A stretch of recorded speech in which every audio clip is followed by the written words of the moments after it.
Hello' brother, আশা কৰোঁ ভালে আছে। আজিৰ মূল টপিকটো গমেই পাইছে। আজি আমি ফৰ্চকইনৰ কেনেকৈ দামটো গ্ৰ' হৈ আছে তাৰ বিষয়ে আলোচনা কৰিম। আহক আমি ভিডিঅ'খন ষ্টাৰ্ট কৰোঁ।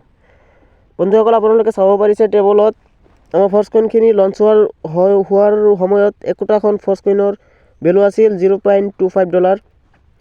$50 আপুনি 200খন কইনছ পাব আৰু একোটা কইনছৰ ভেলু পৰিছে $0.25।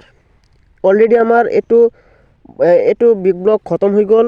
আমাৰ ছেকেণ্ড বিগ ব্লক চলি আছে। আমাৰ ফৰ্চকইনৰ 5টা বিগ ব্লকত আমাৰ ফৰ্চকইনখিনি ভগোৱা হৈছে।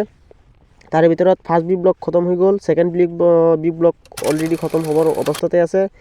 8 নম্বৰটো আজি সম্পূৰ্ণ হৈছে। আজিৰ পৰা 9 নম্বৰটো বিগ ব্লক ষ্টাৰ্ট হৈছে, মাইনৰ ব্লক। ছেকেণ্ড বিগ ব্লকৰ 9 নম্বৰ মাইনৰ ব্লক আজি ষ্টাৰ্ট হৈছে। গতিকে আমাৰ অলৰেডি ছেকেণ্ড বিগ ব্লক খতম হ'ব অৱস্থাত আছে।